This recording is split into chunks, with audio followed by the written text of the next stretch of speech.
ബിസിനസ്സിൽ പാർട്ണർഷിപ്പ് കൂടുമ്പോ അത് ഹലാലായിരിക്കണമെങ്കിലുള്ള നിബന്ധനകള് അത് ചോദിക്കാൻ കാരണം എന്താ വെച്ച് കഴിഞ്ഞാൽ ഇപ്പോ ഞാൻ സൗദിയിലെ ജോലി ചെയ്യുന്നു. അപ്പൊ അവിടെയൊക്കെ പല ആളുകളും പല സ്ഥാപനങ്ങളും തുടങ്ങുമ്പോ ഈ സാധാരണ കടകളിലൊക്കെ ജോലി ചെയ്യുന്ന ആളുകൾ 20,000-30,000 കൊടുത്ത് പാർട്ണർഷിപ്പ് കൂടും. ഓരോ കച്ചവടത്തിൽ ലാഭം ഉണ്ട് എന്തിനും തരും, ഇല്ലെങ്കിൽ തരൂല്ല. പിന്നെ നമ്മളെ പൈസ നമുക്ക് എപ്പോഴും ആവശ്യം ഉണ്ടെങ്കിൽ നമ്മൾ തിരിച്ചു തരുകയും ചെയ്യും. ഇങ്ങനത്തെ ഒരു സിസ്റ്റം ഉണ്ട്. പിന്നെ ചിലത് ഒരാള് എല്ലാവരും പൈസ വാങ്ങിയിട്ട് വേറെ എവിടെയും കൊണ്ടുപോയാണ്ട് അയാൾ കൊടുക്കുക സ്ഥാപനത്തിന്. നമ്മൾ പൈസ വാങ്ങിയാലാണ് നമുക്ക് ലാഭം തരിക. അപ്പൊ നമ്മൾ കൊടുത്ത പൈസക്ക് അയാളാണ് മസൂര്. നമ്മളെ പൈസ എങ്ങനെയായാലും നഷ്ടമാണെങ്കിൽ അയാളെ നമുക്ക് ആ കൊടുത്ത പൈസ നമുക്ക് തിരിച്ചു തരണതിന്റെ അഗ്രിമെന്റ് ഉണ്ട്. അപ്പൊ ഇങ്ങനത്തെ രീതികളിലൊക്കെ എന്താണ് ഇതെന്താണ് ശരിക്കും ഒരു ഹലാലായ ഹറാമല്ലാത്ത രീതി എന്ന് വ്യക്തമായി തന്നാൽ നന്നായിരുന്നു. ഒരാൾ ഇൻവെസ്റ്റ് ചെയ്യുകയാണെങ്കിൽ അതിനുള്ള നിബന്ധനകൾ എന്തൊക്കെയെന്നുള്ളതാണ്.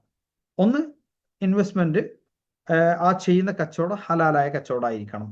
അത് പിന്നെ നമുക്ക് അനുവദിക്കപ്പെട്ട വസ്തുക്കളുടെ കച്ചവടമായിരിക്കണം.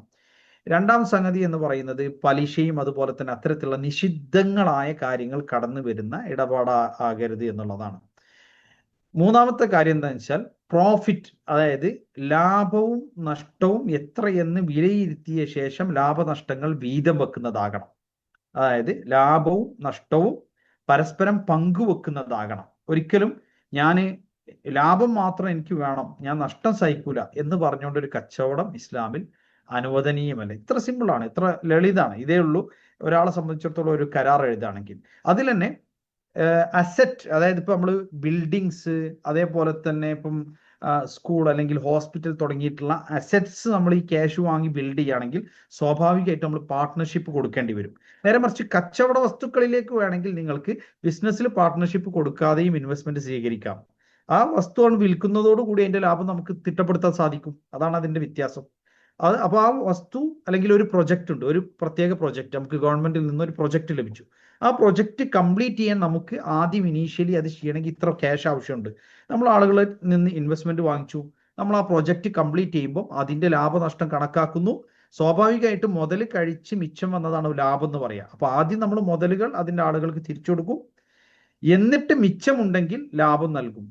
അപ്പം നഷ്ടത്തിലാണെങ്കിൽ കിട്ടുന്ന മുതൽ തന്നെ അവർക്ക് എന്തായിരിക്കും, കുറവായിരിക്കും ലഭിക്കുക. ഇതാണ് അതിന്റെ ശറഈയായ മാനദണ്ഡം എന്ന് പറയുന്നത്.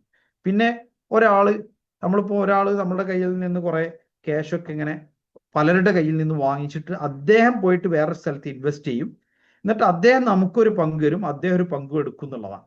ഇതിന് വക്കാല എന്നാണ് പറയുക. ശരിക്കും നമ്മൾ അനുവദനീയമായ രൂപത്തിൽ ബിസിനസ് ചെയ്യാനോ അല്ലെങ്കിൽ ബിസിനസ് ചെയ്യുന്നവരുടെ അടുത്ത് പോയിട്ട് അവരുടെ ബിസിനസ്സിൽ നിക്ഷേപിച്ച് അതിൽ നിന്ന് ലാഭം ഉണ്ടാക്കാനൊക്കെ വേണ്ടിയിട്ട് നമ്മൾ മറ്റൊരാളെ ഏൽപ്പിക്കാം. ആ ഏൽപ്പിക്കുന്ന പ്രക്രിയയാണിത്. അവിടെ അദ്ദേഹം എന്ത് ചെയ്യണം, ഇത് ഇപ്രകാരമാണ് എന്നുള്ളത് വ്യക്താക്കണം. അതായത് ആളുകൾ ഇദ്ദേഹം നേരിട്ടാണ് ആ ബിസിനസ് ചെയ്യുന്നത് എന്ന് വിശ്വസിച്ച് ഇദ്ദേഹത്തെ ഏൽപ്പിക്കുകയും അവസാനം പണം പോകുമ്പോൾ ഞാനല്ല അത് ചെയ്തത്, അത് ഇന്ന ആളാ ചെയ്തത്, ഞാൻ അവിടെ പണം കൊടുക്കുക എന്ന് പറയുന്ന സാഹചര്യം ഉണ്ടാകാൻ പാടില്ല.